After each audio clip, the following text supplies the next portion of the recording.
And here we are. I've had some very interesting questions left on the channel this week.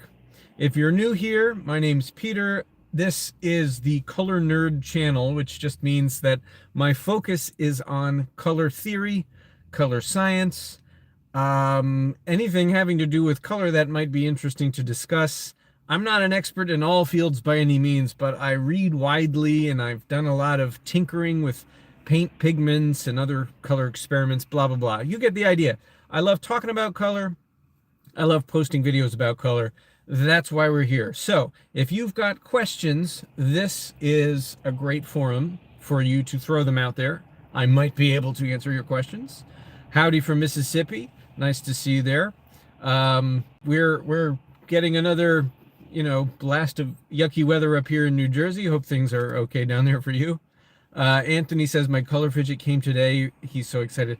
That's awesome. I'm so glad it arrived. By the way, if you have questions about the color fidget or how to use it, this is a good chance for me to say this. I'm developing a series of videos on how to use it. They are posted like in an unlisted fashion on the YouTube channel because I'm not monetizing them on YouTube here, but you can access them via the Gray Muses website. There's a web page dedicated to the color fidget, which is this fidget spinner that I designed for selecting color combinations and having fun with. And yes, so far 2 video lessons are posted on how to use the color fidget, and I have 4 more planned that will go up in the next few days. So anyway, I'm glad you mentioned that so that I could say that here as well. Coffee. I'm going to start this session by answering a few questions that were left on the channel this week. Ones that caught my eye, ones that I thought I could dig my teeth into. One is by Sebastian Tomita 5956, and it is a question about seasonal analysis. What's my view on seasonal analysis, seasonal color analysis, or some people call it personal color analysis? Is it actually based on any color science? That was the question. And so it's a very interesting topic to me. I'm not like, versed. I didn't get certified in it or anything like that. I've talked to a couple seasonal analysts. And what's interesting about it is as time has gone on, and you probably know this, it's gotten more complex, right? In the 1970s, this like 4 seasons system really gained popularity. Am I a winter? Am I a summer? Am I an autumn? Am I a spring? And it's got that metaphorical language surrounding it of the seasons that is actually, in my opinion, more obfuscating than clarifying. Because when you break it down, the 4 seasons are actually 4 corners of a space of skin tone where we're talking about chroma versus hue. So, there's, let's say, one corner of that space is the reddest skin tone possible, and the other corner is the yellowest skin tone possible. They're all just really shades of orange, human skin tones, but they can be redder or yellower. And then the other 2 corners are, is it a saturated or an unsaturated skin tone? And so where are you within that space is really what seasonal analysis is talking about. So what I wish is that we were just using terms like hue and chroma.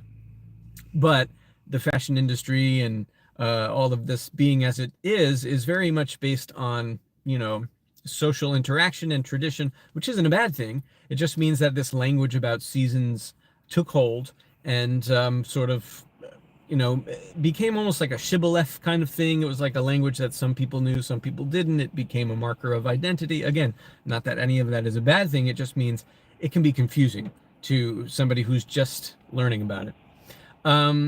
So I think, there is some sense in talking about skin tone. Is it warmer or cooler, or is it redder or yellower? And is it more saturated or less saturated? And can I therefore make smarter choices about what I wear?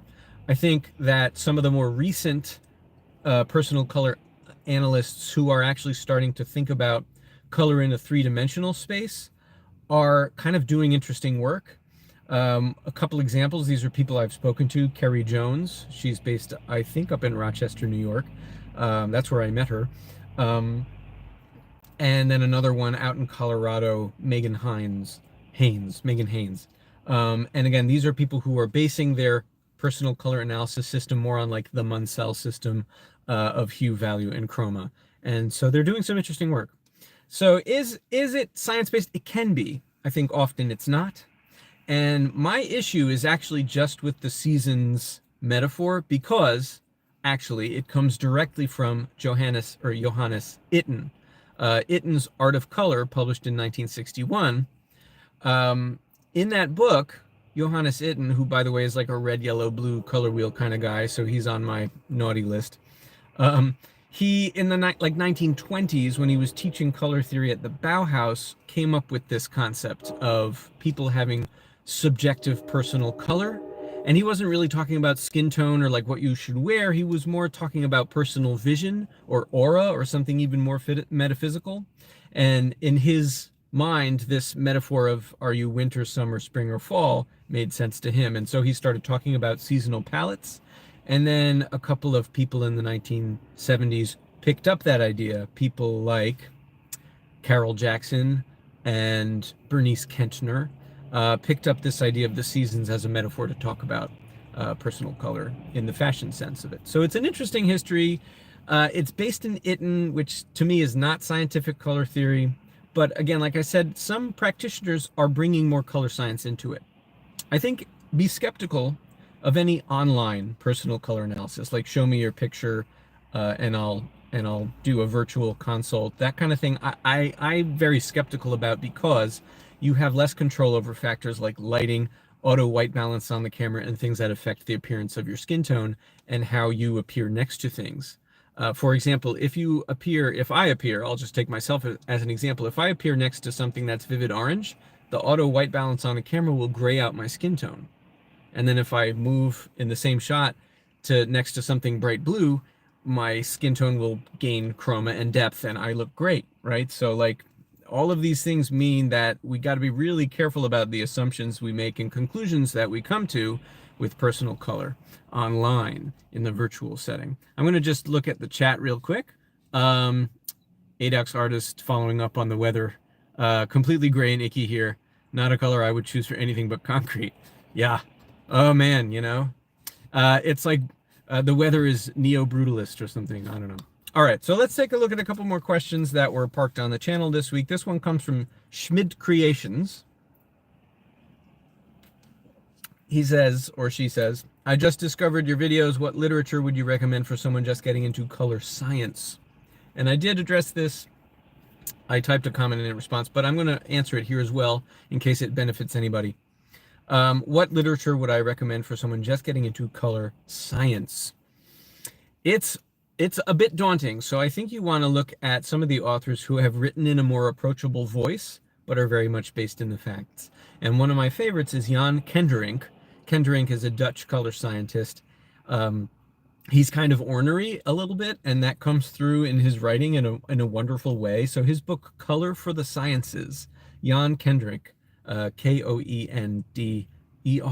I think. Kenderink, he's Dutch. Color for the Sciences is great because there's a lot of history in it about the development of color science, which is great to know if you're just jumping in. And he also kind of, there's equations in math and stuff. If you're okay with that stuff, great. I'm not a math person, but the visuals are very graspable. And he does a nice job of talking about concepts like optimal colors and colorimetry and all these things in a way that I believe is approachable. So that would be my suggestion. If you want to get into the color science side of things, check out Kenderink's Color for the Sciences. TreyDog999 has asked, it's an awesome video where you were discussing proportion in hue contrasts and the Fletcher wheel. So that was on my Choosing Colors with Confidence video. How would you go about finding different hue contrasts if you're constrained by physical paint pigments? I think this is absolutely the right question to ask. And the follow-up question, what wheel would you use to predict paint mixtures or to space hues out, since the traditional ones are wrong, right? So hue spacing on a red, yellow, blue wheel is all distorted. So what color wheel would you use to try to plan color harmonies based on managing hue intervals in a more nuanced way? Munsell. Use the Munsell system. It's based on psychometric studies that were like the gold standard and still are. They measured people's ability to see differences, just noticeable difference between colors. They did spinning disk mixtures way back 100 years ago. So like all of this has led to a color space where perceptual differences are pretty darn even. And Munsell wheels are available online, digital versions of them that you could use. There are actually a couple products out there that are based on the Munsell space. Bob Burridge's Goof Proof color wheel. It's very simple in terms of the number of hues it shows, but it is based in Munsell. And Jill Ritter's color wheel. I think it's called like the Harmony contrast wheel or something like that. You can find it on Amazon. And also the Hal Reed analogous color wheel. These are like some of those cardboard turny color wheel products, but those three are based on the Munsell system, so their hue intervals are correct. The other part of that question though is like, okay, if I want this specific hue interval, I want like an orange that's just right here and a purple that's just right here, and those are the exact angles I want around the wheel, but those pigments don't exist. That is a problem, right? So early in my journey, one resource that I used often for questions like that was Bruce McAvoy's watercolor. I think, yeah, if you go on handprint.com, you can find it. But his watercolor chart that basically shows the chroma and hue angle of like, I don't know, 100 different watercolor pigments in CCAM 02, which is a CIE color space that's a color appearance model. So in this question, he mentioned that like CLab is digital. It doesn't really work for paint pigments. I wouldn't use CLab for paint pigments, but CCAM color appearance model is actually a pretty good model, and in some ways agrees with Munsell, not 100%. It is a little like skewed in the blues a little bit. And then another good one, but it's digital, is OK Lab or OK LCH, which is very, very a good approximation of perceptual hue spacing. And so like if your question is like, okay, where is cadmium orange? Where is cobalt violet? Like, where are they in terms of a perceptual wheel? You need to consult a resource that has the hue angle of like the data on that. And like I said, Bruce McAvoy's, his is great for watercolor, but if you want to do gouache or oil or something else, you need a more thorough resource. And there is one out there, artistpigments.org. It used to be sadtuna.org. I guess, he changed it to be more relevant. At artistpigments.org, the guy has done tons and tons and tons of spectroscans of different pigment products, different brands, like tons of stuff. He's been very thorough, and he's charted them, and you can actually choose which color space you want to show them in. You can choose CCAM 16, the more recent version of CCAM. You can choose Munsell, you can choose CLab. And so you can get a sense of what are the positions of these different pigments and what angle are they, and am I going to, get the right intervals that I want. But just be aware that like those charted positions are the mass tones, and especially with transparent pigments, the hue, once you start adding white or mixing it or diluting it with medium, those hues can shift, right? Like phthalo blue will get greener when you dilute it or add white, etc. So it's the place to start anyway. So thank you for that great question, Traydog999. Let me check my chat again, see if anybody's got any questions in the live chat. Jane Morrow says, hello, good morning from Western Australia. Wow, all over the world here. This is cool. Good morning, and welcome to my car in New Jersey in the late evening. Here's a question in the chat from Anthony. Have you tried or heard of Visali Palette Scout? It's very interesting and fun. I was actually just playing with the Palette Scout the other day with a friend of mine, and we were kind of looking at it, and I was trying to convince her that olive was dark yellow, right? And like, here's the amber card that is like the darkened tone, and you can see it's like olive green. She's like, no, that's green, that's not yellow. So anyway, we had a fun argument about it. I think eventually I'm going to post a review maybe of the Palette Scout. It's a nice product in many ways. Their color space is red, yellow, blue, which I have a big problem with. It means the distribution of their hues is uneven. It's limited to CMYK, which I mean is expected, and that's true for most similar products. That's fine. But its main issue for me is if you want to look at a hue plane, if you want to look at all of the variations of one hue at the same time. They give you like a fully vivid version, they give you two lightened versions, two darkened versions, and then on the flip of those 5 cards in that hue, you get like a desaturated or grayed version of lighter and darker colors. So you do get a variety of characters that you could use to kind of brainstorm palettes with, but you can't see them all at the same time. I mean, it was kind of smart in some ways to do like 2 sides of the card, 2 different colors, 2 versions of a hue, one more saturated, one less saturated. Like, I get it, but I can't use that deck to teach the concept of the hue plane or to talk about differences in, you know, if I'm trying to assemble character palettes and compare them, I can't see all the colors at once. So that's my big beef with it. My second beef being it's based on a red, yellow, blue space, but otherwise, you know, it's something I might pull out in class and use for various things. All right, back to the chat here. I've got another question. This is from Lucas Sicardi. Why do you think the black body spectrum after reaching max luminosity with white turns toward blue, which is darker for higher temperatures? I hope the science question is not OT. Yeah, it's not off topic. So let's talk about the black body spectrum, right? You take a perfectly black imaginary sphere, right? In other words, it doesn't reflect any light, and you heat it up, it starts glowing, right? Like a ball of carbon starts glowing.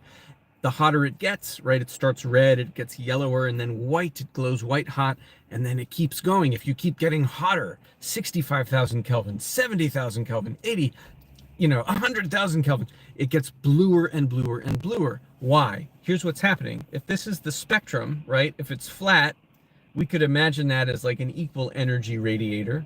Those don't exist in reality, but if they did, the spectrum would be flat, right? And like up here, if it's radiating a lot, what happens when I heat a black body is first it starts emitting things more like infrared, right?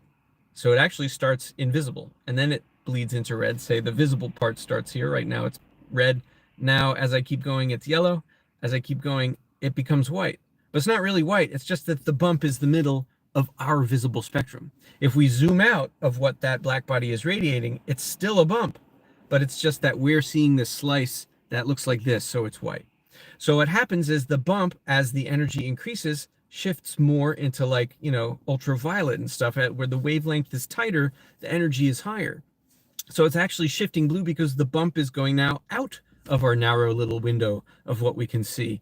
And it's actually getting higher and higher. The bump is going way up. So this is a really hot black body, but we can only see this part, which looks blue to us, and the rest is all invisible. I hope that answers your question. All right, I'm going to go back to my parked questions now for I have like 2 more that are pretty good questions. One is, can you explain more about character? So a lot of people found my channel recently for a couple of videos where I was talking about character as a concept in color theory. It's kind of, I think, a newer concept. I first see people sort of talking about it really like Paul Renner, his book in the 40s, translated in English in the 60s. This idea that if we really want to talk about harmony, we don't need to talk about which hues am I using. We need to talk about my chroma and my lightness combinations, in other words. So he doesn't call it character, but he's thinking in that way. And what character means, and by the way, this term character is kind of developed and promoted by a group that I work with called the Color Literacy Project. This is like an international team of scholars, color scientists, educators, artists, designers, university professors. And we're all kind of like trying to tackle this question of, how do we bring color theory education into the 21st century? And so one of the key ideas is we shouldn't be starting education of color theory with let's mix red, yellow, and blue and get green and purple and violet. Like, why do we always start there? That's not really appropriate or necessary. We don't need an abstract mixing model in kindergarten. Why? Why are we doing that? Instead, we should teach kids how to observe differences between colors and describe them.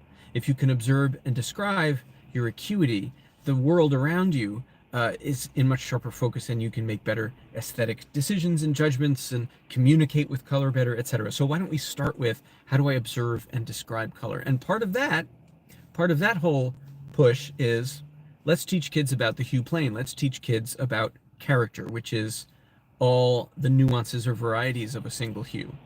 So that's some context. In the NCS system, it's actually not called character, it is called nuance. And in the Japanese PCCS system, it's called tone. So this concept exists in various different systems, but character is essentially just talking about, if I take hue out of the equation, what am I left with to describe color? I'm left with how light or dark, and I'm also left with how chromatic or saturated. If I put those two variables together, I get a plane. And if I'm just trying to describe different areas of that plane, what do I call that? I could call that character. Deep is a character. Jewel tone, right? Dark but saturated. That's a character of a color. Pale is a character. Light and unsaturated. Bright is a character. Light and saturated, right? So it's just basically what we need a term to collect all of these different things that don't refer to hue, but that refer to something that we identify about the appearance of colors. So character is that term. Okay, this is a question from Chilpura. What is your take on the split primary palette? Oh, maybe you've covered it in some video. Yes, I have, but not here. I have on Instagram and on TikTok a few times over the past few years. The split primary palette, man, it's a bugbear for me. It's my short answer is it's an over-engineered solution to a problem that shouldn't exist in the first place, right? So it's like, okay, the classic approach is red, yellow, blue. So get yourself, cadmium red, cadmium yellow, I don't know, cobalt blue, and black and white, and you can mix any color. Not true, can't really get purple, your greens are dingy, right? So let's fix that problem by adding 3 more paints. Okay, we'll get alizarin crimson in there. We'll have lemon yellow in there, and we'll add like ultramarine blue. So we have a warm and a cool of each of the 3 primaries. It's overcomplicating the issue, which is that if you're choosing 3 colors to work with, you're not going to get the whole gamut. You're making the choice to limit your gamut, because no matter what 3 you choose, you're always leaving something out, right? They're always going to make a triangle that some colors are outside of. CMY covers more ground. You get better greens and better purples with, say, phthalo blue, quinacridone magenta, and like, I don't know, bismuth yellow or lemony yellow. You get a bigger, fatter triangle, but still you can't get a vivid red. And that's like the main complaint. So a lot of people kind of split the difference and say, well, I kind of, the split primary is like CMY and RYB together. And I use 6.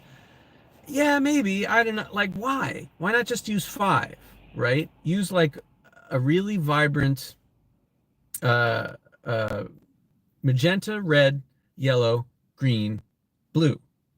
That's all you really need, I think. Right? So think of like green as a primary and magenta as a primary, and you've got 5. Why not teach the 5 primary palette? It's fewer paints, it's less money. I don't know. So you know what I mean? I have really conflicted feelings about it. I'll probably address it again in a full-length video. But that's my feeling. Split primary palette is, I don't think we should be teaching it anymore. It's from 100 years ago. It's the earliest really concrete example of it we have is in a book by Burley Parkhurst. Burley Parkhurst. It's like just how to paint in oils kind of book. And kind of it got developed, I think, by Loomis in the 30s, 40s. And then by the 60s and 70s, it was like just conventional wisdom, right? But at the same time, there's a whole other thread of artists like using the Riley palette, using Munsell, using CMY, and it works. Like, why are we doing the split primary? I don't know. So there you go. That's my feeling about that. All right, going back to the chat here. I see a couple new comments I'll try to hit here. Brianna says, designer in the making here. I'm learning a lot from your channel. Thanks for sharing your knowledge with such passion. Good evening from Buenos Aires, Argentina. Oh, cool. Awesome. Thank you so much for the comment. Appreciate you being here. And another from The Compiler. The bump in the middle covers the whole visible spectrum, so it's white. Yes, so talking about the black body spectrum. Yes, hopefully that's a clear explanation of what's going on. Don't forget to hit like, says Jane Morrow. Thank you for that. That's helpful, right? This is one of those things. I'm still figuring out the YouTube algorithm. Like I feel like I'm like a TikTok native. That's where I really cut my teeth on like video content. in, COVID, like that whole thing. A lot of people have a similar story. Bored, started complaining, found an audience, started making content. It grew from there. But like the pay is real bad on TikTok and they're always threatening to shut it down. So I'm like, let me see what YouTube is like. And I'm finding it's a really cool community here. Lots of really smart questions and comments coming in. Like awesome. And I think, like I said, I'm still figuring out the algorithm, but I'm pretty sure on most of these platforms, like the more you interact, the more you like, the more you comment on lives and things, the more that it will serve it to people's feeds and suggest that people watch it in some capacity. I don't quite know how well that works. I'm still learning YouTube. The other day, someone left a comment that was like, please turn off this auto dubbing. Like you're speaking Italian in my video. Just yeah, like I was like, I didn't know that was a thing. So I had to dig in my settings and I saw that it was a feature that was automatic that I could turn off. So like I'm learning, I'm figuring this stuff out. But it's been a lot of fun so far, really digging. I mean, I've been on YouTube for years, but I've really just started focusing in the last month or so on connecting with folks here. So if you've been in the chat, if you've been hanging out, thank you so much for, making this fun for me. And, the interaction makes it better than just talking to a camera for sure. Appreciate you being here. Lucas Sicardi, comment from you. And Anthony, let me scroll back up. Microbike, I've noticed a lot of monochromatic paintings don't vary in saturation, which creates the effect of a scene lit by a single wavelength of light. I think it's amazing how vibrant a single hue can be. Yes, I agree. It's interesting. Anthony says, I've been having a debate on using gray as a grounding color for yellow and bright colors. I disagree. A grounding color. So like an underpainting kind of thing? Under yellow? Or in a composition to contrast against that? I'd have to talk with you a bit about that. I'm not quite sure what you mean. Grounding color. And then I've got a couple other comments here. Lucas again, not even an infinite temperature, though. Still talking about black body. The body gets completely dark again. It stays light blue. I've always been fascinated by the path of the Planckian locus, right? So like it curves into blue and then it goes to infinity, right? Somewhere in blue.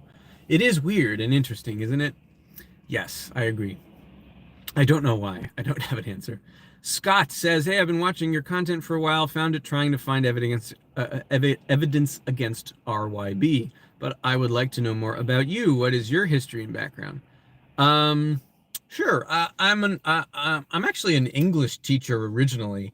So I went to Seton Hall and got my master's in like rhetoric. So like it actually kind of comes in handy arguing online, I think. It's sort of like I weirdly came back to a place where the skills I learned in college are useful.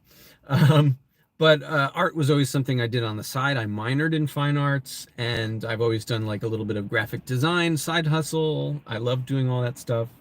I paint, I do cartoons. I did a couple of volumes of a web comic in print on Kickstarter years ago. So I've done a little bit of everything in art and design and comics and painting. And just recently in my teacher career, I kind of transitioned a little bit into more like art and design. So like I was teaching English for, I don't know, 15 years. And then I became the chair of the art and design department at the school where I work. I'm no longer, that stint ended like as of last summer.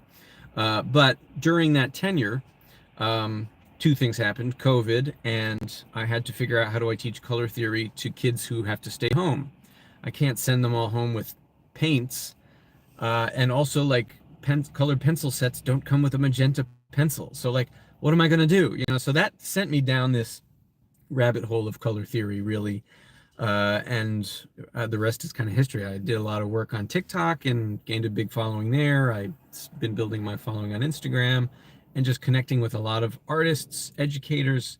Like I mentioned earlier in this video, the Color Literacy Project. I've joined the ISCC, the Inter-Society Color Council, and just gotten more involved in this world of how do we teach color to people, to the world in a way that actually makes sense. It's kind of like my mission. So I don't know, that's kind of my short bio, if that's interesting to you. A couple more questions. Let me see how I'm doing on time. Yep, got to wrap up soon. So JW Learning, our teacher once told me value and mood are more important than color. Value is like the skeleton of the image. Once that's in place, you can really use. any color you want. So I don't know if I would use the term more important, but value is what we perceive first, and it's how we navigate an image, right? So if we lost color, we could still find our way around. We'd still know what we were looking at, kind of thing.